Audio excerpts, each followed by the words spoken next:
Queridos, a paz do Senhor Jesus a todos. Hoje, lição de número 9, vivendo o fervor espiritual. A palavra fervor vem de fervura, vem de ferver, vem de aquecer. O objetivo geral da lição de hoje significa mostrar a necessidade de se viver no nosso dia a dia o fervor espiritual. Essa lição é dividida em 3 tópicos principais, que são a importância da devoção pela palavra e oração. Segundo, a importância em manter-se cheio do Espírito Santo.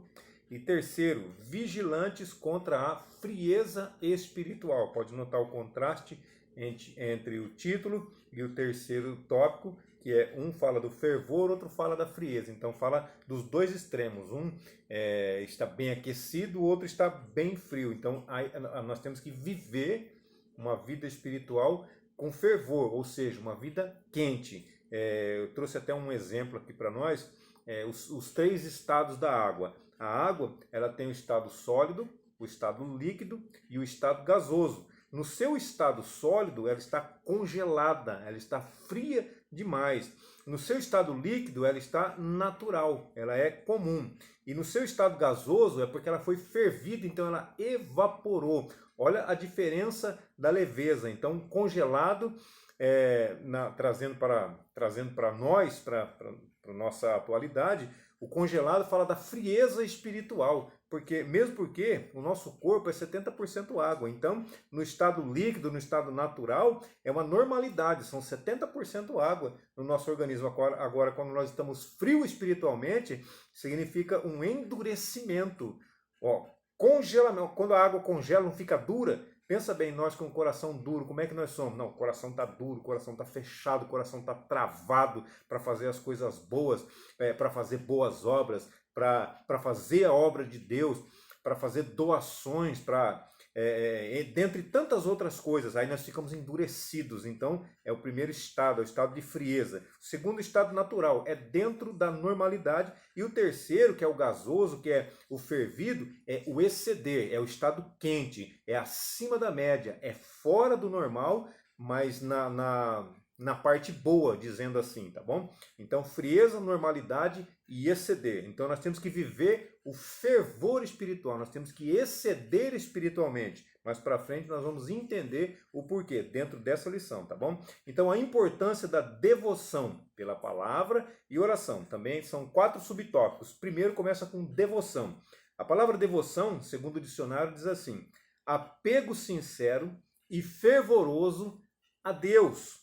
Aí, sob forma litúrgica, sob formas de culto e também sobre formas de práticas regulares, privadas ou particulares, práticas que nós vamos fazendo no nosso dia a dia. Por exemplo, o segundo subtópico é a oração e a palavra. Então, Bíblia, ou seja, leitura, meditação, oração e jejum, elas são importantes exercícios espirituais. São coisas que nós temos que fazer constantemente, todos os dias. Nós precisamos nos alimentar da palavra, nós precisamos alimentar o nosso espírito através da oração. Então nós falamos com Deus através da oração e ouvimos Deus falar conosco através da sua palavra. Aí o jejum também ajuda a fortalecer o nosso espírito, o nosso lado espiritual. Nós precisamos crescer na graça e no conhecimento da palavra de Deus, do Senhor Jesus Cristo. E como se cresce na graça? Como se cresce no conhecimento? Está aqui um exercício bom: Bíblia, oração, jejum, meditação na palavra do Senhor, que é a própria Bíblia, como já foi citado. Esses exercícios fazem com que cresçamos na graça e no conhecimento que nós precisamos para que a nossa vida seja fervorosa, para que a nossa vida seja cheia do Espírito Santo de Deus, para que a nossa vida seja transbordante do Espírito Santo de Deus. O terceiro subtópico diz assim: o viver sabiamente. Eu não citei aqui, mas a nossa leitura bíblica em classe, ela se encontra na carta de Paulo aos Efésios, capítulo 5, versículos do 15 até o 20, tá bom? Então, aqui o viver sabiamente é no versículo 15. A palavra sabedoria, ela significa colocar em prática aquilo que nós aprendemos, aquilo que nós conhecemos. ou seja, ela é a aplicação do conhecimento, ela é a prática do conhecimento. Então eu vou adquirindo conhecimento, mas eu não sou sábio. Por quê? Porque eu não sei colocar em prática aquilo que eu aprendi. Todo conhecimento que eu tenho, eu não sei colocar em prática, então me falta sabedoria. Então eu preciso de sabedoria, mas eu não preciso de sabedoria do homem, porque Tiago diz assim, que ela é terrena, animal e diabólica. Eu preciso de sabedoria vinda do alto, sabedoria vinda de Deus, assim como Salomão recebeu, e soube lidar com problemas dificílimos. As palavras estão saindo diferentes, hoje estou bastante sono.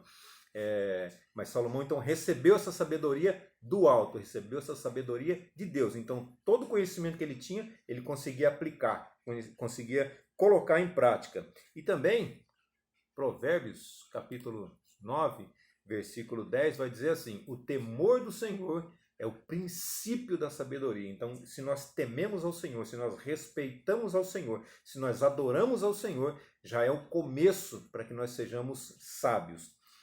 Remindo o tempo, é o quarto subtópico, está no versículo 17 da nossa leitura bíblica em classe. A palavra remir significa tornar a obter, significa livrar. Isso aqui é um dicionário comum, tá bom? Que a gente pega na internet. Significa libertar, significa resgatar. Mas espera aí, remindo o tempo, tornar a obter, livrar, libertar, resgatar. A palavra remir significa isso. Tornar a obter, livrar, libertar, resgatar, foi o que Jesus fez por nós. Ele nos remiu. Agora, quando unimos a palavra remir e tempo, remindo o tempo, significa aproveitando todas as oportunidades que nós temos. Cada oportunidade que nós temos que aproveitar. Isso significa remir o tempo. Também significa ter poder sobre o nosso tempo. Ou seja, nós dominamos, nós precisamos dominar. Se nós não dominamos, dominar o nosso tempo. Está passando muito tempo nas redes sociais, no Facebook, na internet, de um modo geral. Precisa dominar, precisa ter autocontrole, domínio próprio, que também é um fruto do Espírito. Tá certo? Que vai ser estudado os frutos do o fruto do Espírito, perdão. Vai ser estudado os dons espirituais no próximo trimestre. O fruto do Espírito já foi falado nesse trimestre, em algumas aulas atrás, e também no discipulado. Se você quiser ouvir mais, eu posso até deixar um link aí embaixo falando sobre o fruto do Espírito, tá?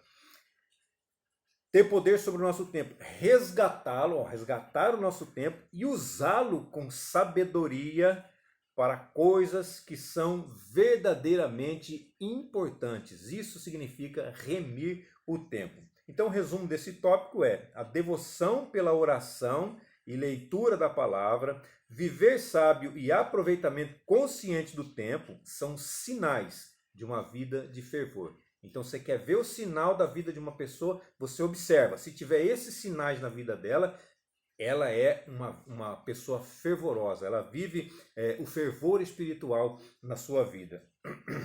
A importância, segundo tópico, a importância em manter-se cheio do Espírito Santo.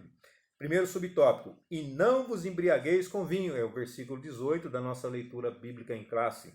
E não vos embriagueis com vinho. A palavra embriagar significa embebedar, beber demais. Quando as pessoas acendiam uma tocha, antigamente, ou até mesmo hoje, quando for necessário acender uma tocha, elas pegavam o tecido, enrolava numa madeira e embebiam, ou seja, enchiam de querosene para que pudesse atear fogo naquela tocha. Então, embebedar é encher mesmo, realmente. Nesse caso aqui é beber demais e vinho. Não, ele estava dizendo, e a palavra é não e não. Não é sim, é não. Não vos embriagueis com vinho. Por quê? No segundo subtópico vai dizer, não, aliás, no versículo 18 ainda continua, em que há contenda, não vos embriagueis com vinho, versículo 18, não vos embriagueis com vinho, em que há contenda. O vinho, quando você bebe demais, bebida forte, quando você bebe demais, existe a contenda. Aí, o que vem aqui? Vem a parte B do versículo, mas, você não faça isso, mas faça isso.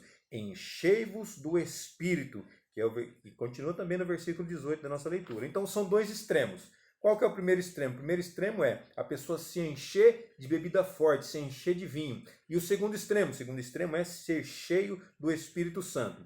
Então, ser cheio de vinho, embebedar-se, beber demais vinho, traz o quê? Contenda. Mas ser cheio do Espírito Santo traz o quê? Uma vida fervorosa, que é o tema da nossa lição. Vivendo o fervor espiritual. Não vos embriagueis com vinho, mas enchei-vos do Espírito Santo de Deus. Terceiro subtópico, não confundir com o batismo no Espírito Santo. O autor da revista está sendo bem enfático, já não é a primeira vez que ele fala, já é pelo menos a terceira vez que ele fala nessa lição que nós estamos vendo, para não confundir uma coisa com outra. Então eu vou repetir o que falamos em algumas lições anteriores. Ele está dizendo assim, não confundir ser cheio do Espírito Santo com o batismo no Espírito Santo. E eu ainda vou agregar mais um, tá bom? O Espírito Santo nós recebemos no momento da nossa conversão. Então aceitamos a Cristo, recebemos o Espírito Santo. Ele vem habitar na nossa vida. Aí o segundo, que é o batismo no Espírito Santo, significa um revestimento de poder, mas tudo tem um significado. Serve para alguma coisa, não é à toa. Recebi o Espírito Santo e minha vida não mudou. Não. Recebi o Espírito Santo, a minha vida mudou. Houve uma conversão, houve uma mudança de caminho, tá certo? No primeiro. Então, recebi o Espírito Santo é porque eu me converti. Então, a minha vida mudou. Eu caminhava para um lugar, agora caminho para o outro. Caminhava para o inferno, agora caminho para o céu. O batismo no Espírito Santo é um revestimento de poder. Então, eu recebi o Espírito Santo, eu fui vestido.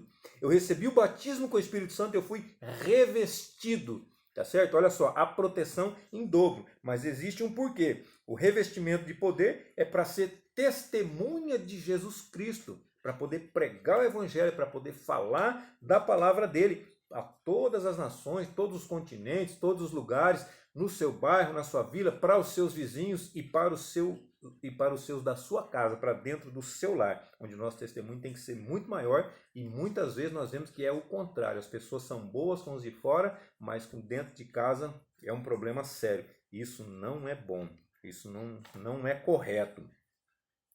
E o terceiro, que é ser cheio do Espírito Santo, que é o que ele falou para não fazer confusão. Ser cheio do Espírito Santo é o nosso cotidiano, é o nosso dia a dia, é a nossa vida com Deus e a nossa vida com o próximo. Então, eu ser cheio do Espírito Santo, nós já vimos os sinais que vai mostrar se nós levamos uma vida fervorosa. Então, o nosso cotidiano vai mostrar se nós realmente somos cheios do Espírito Santo ou não, se nós somos fervorosos ou não, é o nosso dia a dia. Então, receber o Espírito Santo, ser batizado com o Espírito Santo e ser cheio do Espírito Santo. O resumo desse tópico diz assim: viver cheio do Espírito é o oposto, é o contrário de viver em contendas, confusão e devassidão. Ser cheio do Espírito não combina com a embriaguez do vinho. Então, como eu disse, são dois extremos. Se ser cheio do Espírito Santo está num extremo, ser cheio, se embriagar com vinho, está no outro extremo.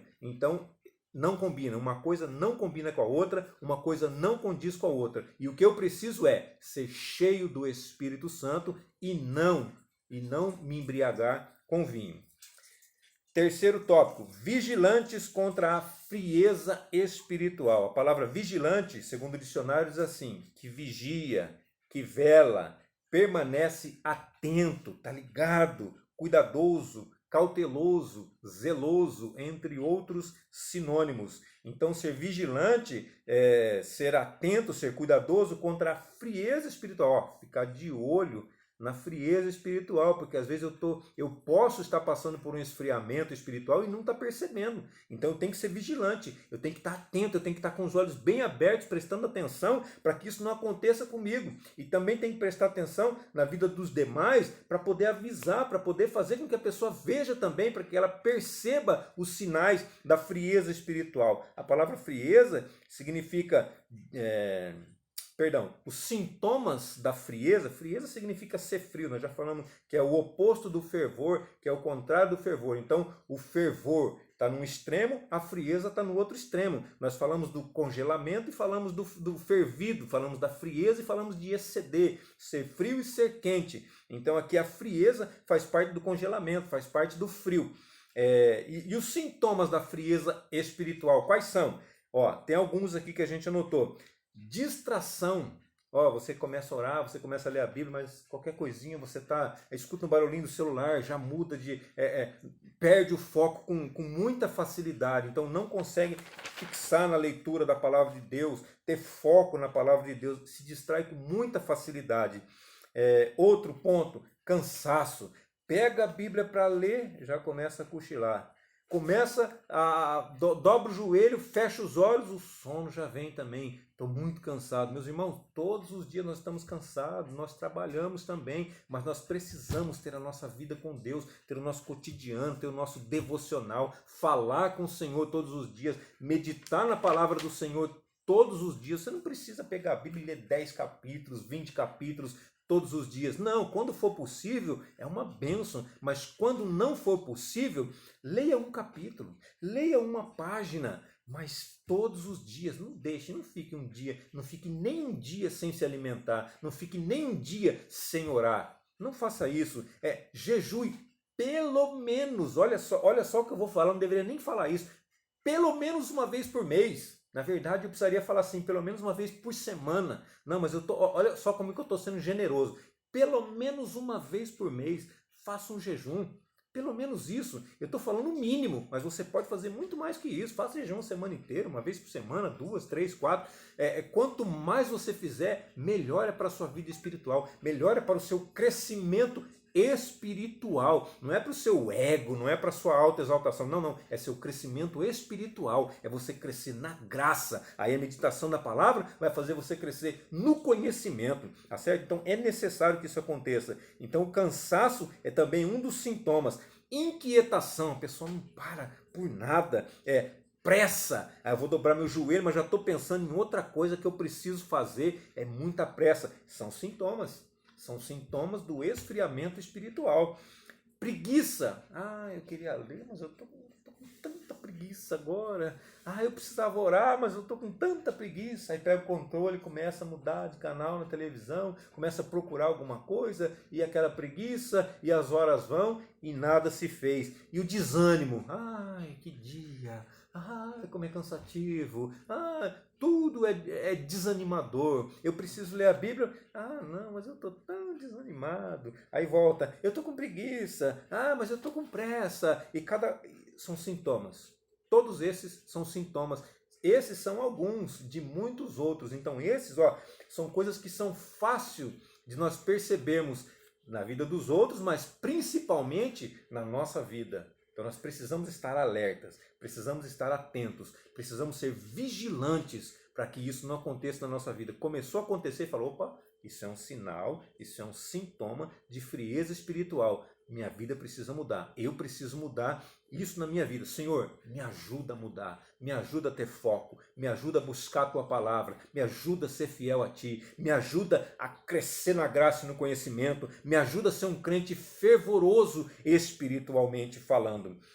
Primeiro subtópico diz assim, testemunho transbordante. A palavra testemunho, a gente fala principalmente testemunho pessoal, mas o testemunho ou a testemunha é aquela pessoa que sabe, que viu, que ouviu alguma coisa e vai testificar, e vai falar a respeito daquilo que ela viu, daquilo que ela ouviu, ou daquilo que ela sabe, daquilo que ela conheceu. Mas o testemunho significa dar provas. Então a minha vida ela tem que ser uma prova viva de que Cristo vive em mim, de que eu morri para o mundo e que é o Senhor Jesus que reina na minha vida, que é o Espírito Santo que direciona todos os meus passos, toda a minha vida. Nós precisamos dar estas provas, as pessoas precisam ver isso na nossa vida. Nós não temos que afirmar, porque eu sou assim, porque eu faço... Não, isso negativo, as pessoas têm que ver em nós. Nós vamos dar provas através do nosso testemunho, através da nossa vida e não através das nossas palavras. Não, porque eu sou crente fiel, porque eu sou dizimista, porque eu honro com a minha palavra. Não, as pessoas têm que ver você fazer isso. Elas mesmas vão dar testemunho da sua vida. Você vai dar testemunho com a boca fechada. Os outros vão testificar de ti. Os outros vão dar provas da sua vida, dar provas de você. Testemunho transbordante, a palavra transbordante é que transborda. Por exemplo, esse copo está pela metade agora, Mas eu poderia enchê-lo. E nós estamos falando aqui de ser cheio do Espírito Santo. Mas aqui está falando que o nosso testemunho tem que ser transbordante. Ou seja, cheio é o limite. Transbordante é exceder. Ele vai esparramar. Vai ser mais do que o normal. Vai ser mais do que o natural. Ele vai exceder. Ele vai passar dos limites. Lucas capítulo 17, versículo 10, vai dizer assim: assim também vós, quando fizerdes tudo o que vos for mandado, dizei: somos servos inúteis, porque fizemos somente o que devíamos fazer. Ou seja, fizemos somente aquilo que nos foi mandado fazer. Então, quando nós fazemos somente o necessário, somente aquilo que nos foi mandado fazer, nós somos servos inúteis. E tem pessoas que até gostam disso, né? Não, porque eu servo inútil. E canta alguns corinhos, alguns hinos que somos servos inúteis. Irmãos, servo inútil não é coisa boa, não. Nós temos que exceder. Jesus disse assim: se a vossa justiça não for maior, não exceder a dos escribas e dos fariseus, de maneira nenhuma entrarei no reino dos céus. Pensa bem, escriba e fariseu eram doutores da lei, eram conhecedores da palavra de Deus. Só que eles ensinavam e não cumpriam, principalmente os fariseus. Eles ensinavam os outros a fazer o que era correto, mas eles mesmos não faziam. Jesus ainda foi enfático e disse assim: fazei o que eles mandam, mas não façam o que eles fazem. Ou seja, eles falam corretamente, mas eles não fazem, eles não são cumpridores. Eles falam da maneira correta, mas não cumprem aquilo mesmo que eles falam. Então façam, obedeçam. Então a nossa justiça tem que ser maior do que a deles. Pensa bem, então eles meditavam na palavra de Deus, eles tinham conhecimento da palavra de Deus, eles oravam a Deus, ainda que alguns de forma errada, querendo se aparecer na praça, mas eles oravam a Deus. Então a nossa justiça tem que ser maior do que a deles, porque além de fazermos isso, temos que fazer com o nosso coração, temos que fazer com sinceridade, temos que fazer por amor a Deus. Glória a Deus por isso. Bendito é o nome do Senhor. Então o servo inútil, vamos ainda a outro versículo, Mateus 25, 30. Por que eu falei que não é bom ser servo inútil? Mateus 25, 30 está dizendo assim: lançai, pois, o servo inútil nas trevas exteriores. Ali haverá pranto e ranger de dentes. Você entendeu? Então o servo inútil, vamos dizer que ele está ali no estado líquido da água, ele está no estado natural, ele está dentro da normalidade, dos 70% água. Então nós precisamos exceder, sair da normalidade, exceder, fazer mais do que o necessário, transbordar, passar do limite, mas não passar do limite da forma errada, passar do limite da forma certa, da forma boa, no que diz respeito a fervor espiritual, no que diz respeito ao nosso testemunho pessoal. Segundo subtópico, dar graça em tudo. Graça significa gratidão, agradecimento. Graça significa também favor imerecido, ou seja, algo que Jesus Cristo fez por mim e fez por você. Nós somos salvos através de quê? Através da graça. Efésios capítulo 2, versículo 8 e 9 diz assim: porque pela graça sois salvos, por meio da fé. E isto não vem de vós, é dom de Deus. Não vem das obras, para que ninguém se glorie. Então, por mais que você faça, por mais que eu faça, nós não alcançaremos a salvação por aquilo que nós fizermos, mas sim pela graça, através da fé em Jesus Cristo, o autor e consumador da fé. O resumo desse tópico diz assim: o testemunho transbordante, excedente, a vida de gratidão e de submissão identificam um crente cheio do Espírito Santo. Então você já viu os sinais daqueles que estão se esfriando espiritualmente, mas também viu os sinais daqueles que são cheios, transbordantes do Espírito Santo de Deus. Deus abençoe a sua vida, seu ministério, seu lar, sua família e até nossa próxima aula, se assim Deus nos permitir.